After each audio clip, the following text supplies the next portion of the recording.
Hi, Catherine Pollitt here with another eye-opening reflection from the latest knowledge about persisting pain, frequently missed root causes and, most importantly, useful tips to help towards relief and recovery. With many of my clients, the first step to well-being, relief and recovery is gaining an up-to-date, basic knowledge of pain science.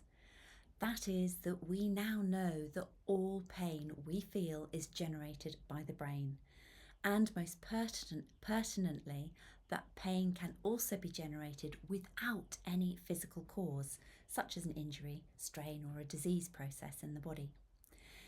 In the case of persisting pain lasting beyond 3 months, pain without physical cause has been shown in a study published in 2024 to possibly be occurring in 88 to 95% of persisting pain cases. And it's estimated to be occurring in 1 in 3 people in our Western culture. And in the UK alone, that amounts to around 23 million people.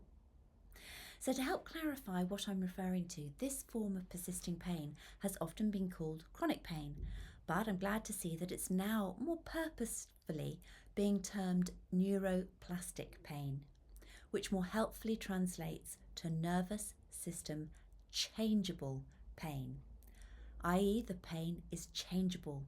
The source of the pain in the brain can be changed, can be rewired. With the right inputs, it can be resolved. And knowing this small part of neuroscience is very often the crux to finally launching a journey to recovery from persisting pain.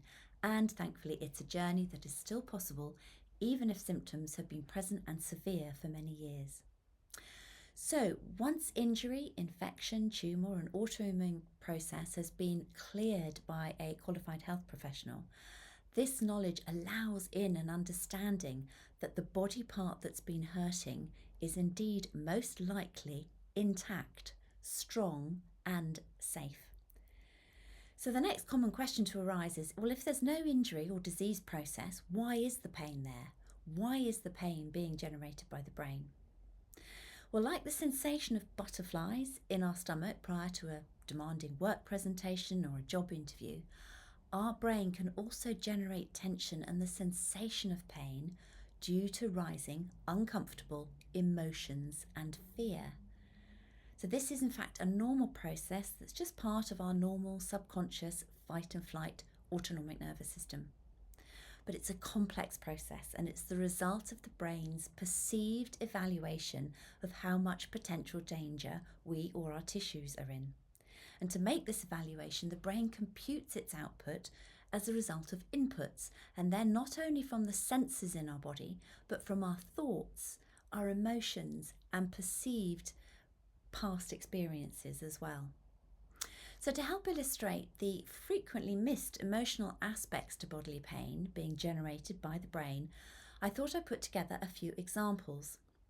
So these examples, I hope, will help explain the non-physical reasons for the onset of some of the pains we experience and possible ongoing reasons for symptoms becoming persistent.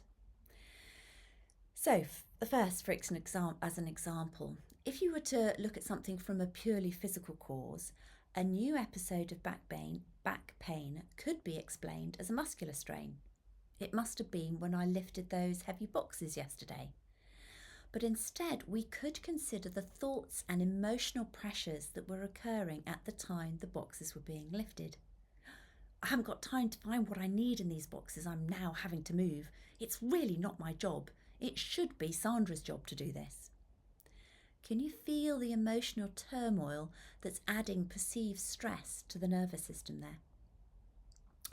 Or another example, the neck pain that's been troubling me for so long must be due to my old pillow and how I sleep at night, when the real cause is hiding in the thoughts and emotional pressures that have been almost constantly battling in my mind, especially as I lie awake at night. I really can't face yet another day like yesterday. Mum has been such a challenge recently. How can I support her while supporting 2 teenagers who are studying for their vital exams, keep the house going and fulfill all that I need to at work, especially now that I have that important presentation I have to prepare each week. So can you feel that stress that the brain is evaluating? See that the brain could be interpreting potential danger to my overall health. And here's another example to reflect over. So instead of looking back to the physical again, my painful wrists must be due to the position my arms are held in at the PC at work. We could uncover the real underlying cause as the stress we're perceiving from the work environment around us. So, Sarah, my boss, is like a cold schoolmistress and unsmiling.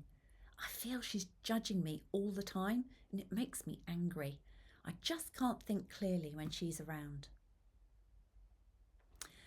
And then here's a fourth illustration to help give an illustration of the impact of emotions and feelings and stress on the brain's ability to generate the pain we feel.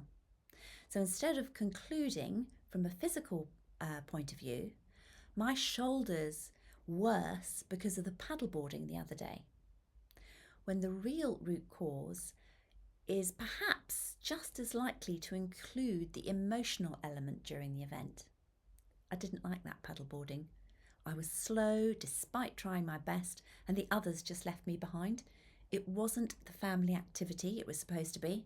They obviously don't really care and they just want me around to cook the meals. These are all real clinical illustrations that I've shared here. They're not uncommon examples of thoughts that might be whizzing around our minds during typical everyday experiences. Those thoughts and emotions may become the final straw on top of repeated and repressed emotional turmoil that's been accumulating in the mind and body over time. The subconscious brain, as a result, may generate pain, possibly in an attempt to somehow protect or distract us from further emotional challenges. But without awareness of this neuroscience, without the understanding that emotions and stress can result in real physical pain experienced in the body, we might never know to address those emotional aspects and those causes, the real root causes for those symptoms.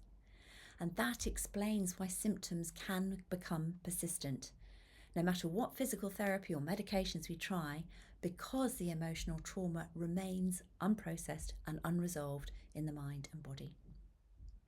And the pain that is generated by the brain in these circumstances can then misguidedly create growing anxiety and fear, perhaps over misinterpreted physical damage in the body, fears that physical causes have been unidentified by the health professionals.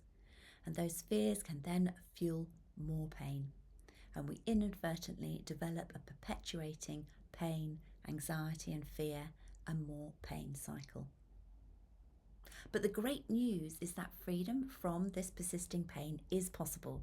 Freedom from this neuroplastic pain is possible. Thousands of people who've come to understand and embrace the science and the various mind-body strategies and lifestyle changes that are needed have already recovered. The science and those mind-body strategies that address our emotional life challenges and empower relief and recovery are all taught, practiced and customised to each individual in my online live and interactive Freedom from Pain programme. And please see the link next to this video to find out more if you'd like to, and then you can launch your journey to relief. Your recovery awaits.